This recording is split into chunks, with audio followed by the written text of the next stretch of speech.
नमस्कार, आदाब, सत श्री अकाल, जय भीम, जोहार। मेरा नाम है नवीन कुमार। ये नहीं होना चाहिए था। ये किसी भी सूरत में नहीं होना चाहिए था। जिस तरीके से सोनम वांगचुक को चोर की तरह मंच से उठाया गया चादर लगाकर, वो नहीं होना चाहिए। ये लोकतंत्र का अपमान है, ये जन आकांक्षाओं का अपमान है और सबसे ज्यादा ये उस युवा पीढ़ी का अपमान है जिसकी नुमाइंदगी सोनम वांगचुक कर रहे थे।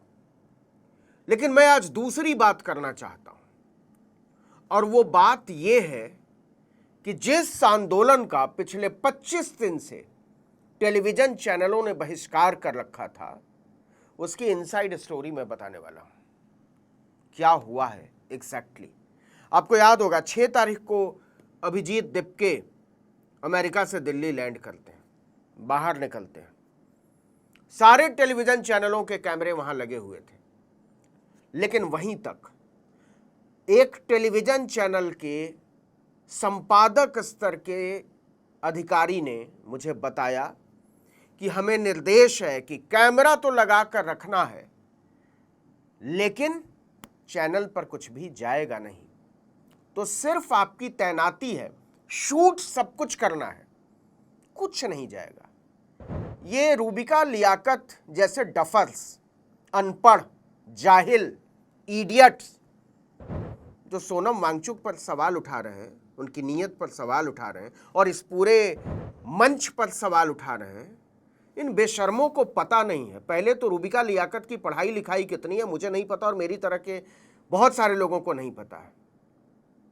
आपको नेहा की पढ़ाई लिखाई के बारे में समझना चाहिए। रूबिका लियाकत, आपकी बौद्धिक हैसियत नहीं है नेहा से बात करने की, मनीष से बात करने की, आमीन से बात करने की, और सोनम वांगचुक से तो खैर आपके उनके सामने बैठने की भी हैसियत नहीं है। हम जानते हैं आपकी बौद्धिक औकात के बारे में। और मैं तो दरख्वास्त करूंगा कि उनके चैनल को, टाइम्स नाउ नव भारत को, रूबिका लियाकत की डिग्री अपनी वेबसाइट पर डालनी चाहिए। इस देश के बहुत सारे लोग जानना चाहते हैं कि रूबिका लियाकत पढ़ी लिखी कितनी है, बीए करने के बाद भी कुछ किया है कि नहीं किया है, किया है तो कहां से किया है, कितना किया है, जरा हम लोग भी जाने जो वो सोनम वांगचुक की नीयत पर और उस मंच की नीयत पर सवाल उठा रहे हैं, उन छात्रों की नीयत पर जो सिर्फ और सिर्फ शिक्षा की मांग कर रहे हैं, पारदर्शिता की मांग कर रहे हैं, रोजगार की मांग कर रहे हैं। और ये इडियट्स टेलीविजन चैनलों के तय करेंगे। एक इडियट को हमने देखा एबीपी न्यूज की, उनको इनकलाब जिंदाबाद के नारे से दिक्कत है। जरा सुन लीजिए 5 सेकंड में उनका एतराज। सर आपको पता होगा कि बाहर मुझे नहीं पता, आप बता रहे हो कौन सी नारे लगी? इनकलाब जिंदाबाद, तमाम इनकलाब जिंदाबाद के नारे से क्या दिक्कत है? ये रिपोर्टर हैं एबीपी न्यूज की, मुझे इन पर दया आती है। और आपको लग रहा होगा कि मुझे इन पर कुछ कहना चाहिए। नहीं, बिल्कुल नहीं।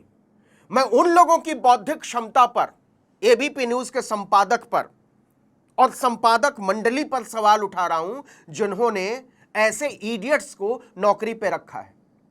क्योंकि आपकी बौद्धिक क्षमता नहीं है कि किन लोगों को पत्रकारिता के पेशे में होना चाहिए इसकी जांच करने की। एबीपी न्यूज के संपादक इडियट्स हैं दरअसल, जो ऐसे लोगों को नौकरी पे रखते हैं और रिपोर्टिंग के लिए भेज देते हैं जिनको लगता है कि इनकलाब जिंदाबाद जो है एक देश विरोधी नारा है और यह सार्वजनिक जगहों पर नहीं लगाया जाना चाहिए। आजादी के आंदोलन के बारे में इन मूर्खों को पढ़ना चाहिए टेलीविजन चैनलों के। जो बात मैं कहना चाह रहा हूं कि पिछले 20 दिन से टेलीविजन चैनलों ने बहिष्कार कर रखा था इस पूरे प्रोटेस्ट का। जंतर मंतर पर जो चल रहा था, वो अचानक से गधे के सींग की तरह जो गायब थे, वो अपने अपने बिलों से बाहर निकल आए सरकार की दलाली में। सोनम वांगचुक को मंच से उठाए जाते ही और ये फैलाने लगे कि ये दरअसल हाई कोर्ट के निर्देश के तहत हुआ। नहीं हुआ है, सिर्फ स्वास्थ्य की निगरानी का निर्देश था, उनके साथ बदसलूकी का नहीं, बदतमीजी का नहीं। किसने आपको यह अधिकार दिया? और जो लोग जंतर मंतर के प्रोटेस्ट का विरोध कर रहे हैं ना, उनकी समझ नहीं है लोकतंत्र की, उनकी समझ नहीं है, बुनियादी समझ नहीं है कि एक डेमोक्रेटिक प्रोसेस चलता कैसे है। वो अनपढ़ हैं, जाहिल हैं, गंवार हैं। और टेलीविजन चैनलों के तो पता नहीं कितने एंकर एक ही थाली के चट्टे बट्टे हैं। रूबिका लियाकत अकेली नहीं है, एबीपी न्यूज की रिपोर्टर अकेली नहीं है, चित्रा त्रिपाठी अकेली नहीं है, ये टीवी 18 पर बैठने वाला रूबिका लियाकत के साथ जो चिल्लाता रहता है वो अकेला नहीं है। नाम समझ गए होंगे आप, सुशांत सिन्हा, वो अकेला नहीं है, पूरी कतार है, दुर्गंध मचा कर रखी है। सच ही है कि ये लोग लोकतंत्र के विरोधी हैं। सोचे समझे तरीके से इन लोगों ने किसान आंदोलन का विरोध किया। पहले किसानों को देशद्रोही कहा, कांग्रेस का दलाल कहा, विदेशी फंडिंग से चलने वाला कहा। बेशर्मो, शर्म नहीं आती है यह पूछते हुए कि जंतर मंतर पर जो पानी आ रहा है वो कहां से आ रहा है? बेशर्मो, शर्म नहीं आती है यह पूछते हुए कि जंतर मंतर पर कोई चाय पिला रहा है तो कहां से पिला रहा है? इस बेशर्मी पर उतर आएंगे आप? अगर हमने पोल खोलनी शुरू कर दी ना टेलीविजन चैनलों के रिपोर्टर्स और संपादकों की, तो बहुत सारा जवाब देना पड़ जाएगा। इसलिए बेहतर है रूबिका लियाकत, चित्रा त्रिपाठी, सुशांत सिन्हा, अमीश देवगन और इस तरह के तमाम लोग की अपनी औकात में रहें। आपकी औकात इतनी नहीं थी कि जंतर मंतर पर जाकर रिपोर्ट कर सकें। आपकी औकात नहीं है मणिपुर में जाकर रिपोर्ट करने की, आपकी औकात नहीं है कॉन्फ्लिक्ट जोन में रिपोर्ट करने की। इजराइल में जाकर बेशर्मी के साथ रील बनाने वाली रूबिका लियाकत क्यों नहीं जाती है जंतर मंतर? क्योंकि उनको अपनी औकात पता है। लेकिन बावजूद इसके इस देश के लोगों ने, इस देश के आम जन ने और छात्रों, नौजवानों ने यह साबित किया है कि ऐसी तमाम जाहिलियतों और जाहिलों की फौज के बावजूद एक आंदोलन चलाया जा सकता है और अच्छे से चलाया जा सकता है। ये जो सोनम वांगचुक को उठाया गया है, यह भय दिखाता है नरेंद्र मोदी की हुकूमत का।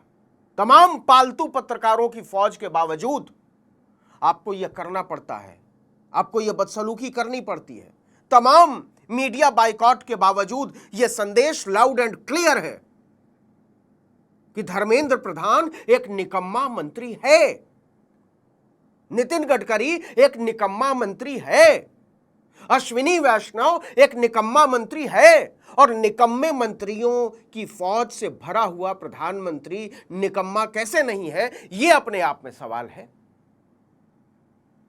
तो कहने का मतलब यह है कि जंतर मंतर से सोनम वांगचुक को उठा जरूर लिया गया है, लेकिन उसका संदेश खत्म नहीं हुआ है। ये जो छात्र बैठे हुए हैं, नेहा बैठी हुई हैं, आमीन बैठे हुए हैं,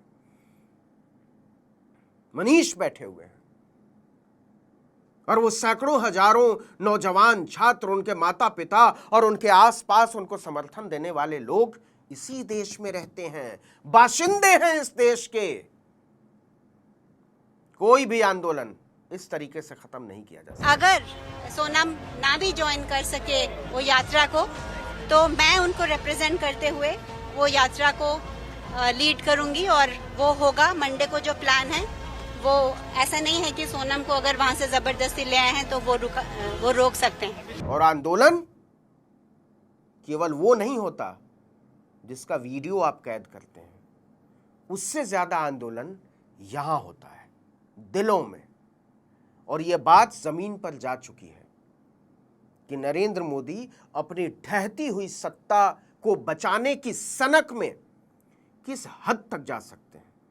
आपने केवल किसानों के साथ बदसलूकी नहीं की है, केवल महिला पहलवानों के साथ बदसलूकी नहीं की है, केवल नौजवानों के साथ बदसलूकी नहीं की है, इस देश के संविधान की आत्मा के साथ बदसलूकी की है। और यह हिसाब लिया जाएगा, मांगा जाएगा। हमें बहुत सारे ऐतराज हैं इस आंदोलन के तौर तरीकों से, बहुत सारे सवाल हैं।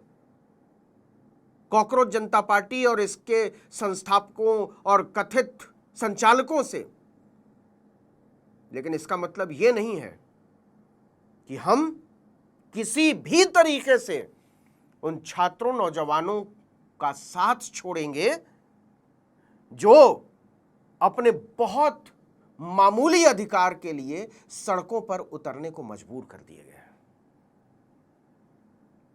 हम इस लड़ाई के साथ हैं, हम उस आवाज के साथ हैं और ऐसी हर उस आवाज के साथ हैं जो लोकतंत्र और संविधान के दायरे में अपने अधिकार के मांग के लिए उठती हैं।